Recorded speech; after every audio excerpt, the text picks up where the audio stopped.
have a huge family. My mother was one of 6. And I just can't imagine what my life would be like without my cousins and brothers-in-law and extended family. Gosh, it is a great family. The Kannapell clan, as we like to call it, it's filled with lively, fun-loving, hardworking, entrepreneurial, just good people. Everybody just loves each other and is happy to see one another no matter what. And it's always been that way. I'm the oldest of 3 girls. Oh, I cannot even begin to tell you how much I love my sisters. And see, they are just, from day one, buying the cancer fighting cookbooks and calling me like every single day, sometimes several times a day. They just kept my spirits up.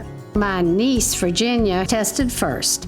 And when she had that positive BRCA gene, it can run in the families. My father went in for the testing, and maybe in the next week, we found out that he was positive. When I got the call that I was BRCA1 positive, it honestly didn't surprise me. It just confirmed a feeling that I had. So then we were all tested. I'm Virginia, and I have the BRCA1 gene mutation. I'm Katherine. I have the BRCA1 gene mutation. I'm Clay, and I have the BRCA1 gene mutation. I'm Ann. I have the BRCA1 gene mutation. I'm Lizzie, and I have the BRCA1 gene mutation. I'm Alan, and I have the BRCA1 gene mutation. I'm Rebecca, and I have the BRCA1 gene mutation. I'm Katie, and I have the BRCA1 gene mutation. I'm Sara, and I have the BRCA1 gene mutation. Because of Virginia's doctor suggesting we all get genetic testing, they said, well, you've got the BRCA gene, so I moved up my mammogram 3 months, and I always go once a year. I'm religious about that. And I just remember thinking, you know when you have cancer, because you know how a mammogram is like just different shades of gray, but when it's cancer, it's like bright white. And I just remember it looking like those little pop beads. There was like a line and a circle, and then a line and a circle. And the doctor hadn't even come in yet, and I thought, oh, well, here we go. Mine was stage 2, invasive ductal carcinoma.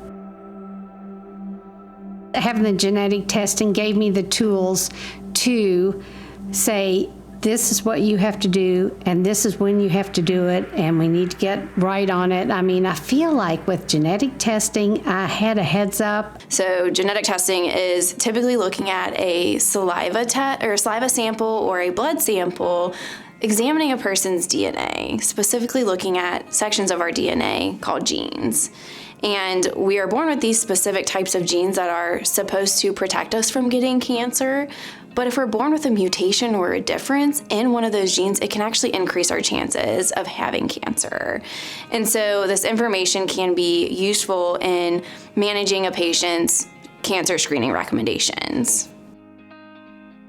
This information can help empower patients to be an advocate for their own health and their own screenings moving forward. The main goal of genetic testing is to help prevent cancer or catch it early if we can. It just makes me so worried about what would have happened if I hadn't had the testing.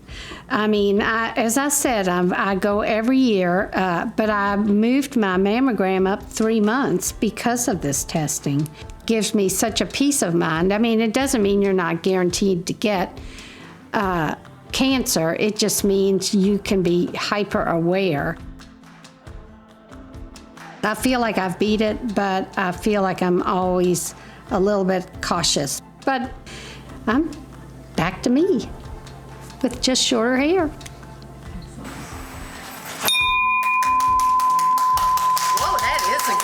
The BRCA gene diagnosis has absolutely brought our entire family much closer, and it has been really nice to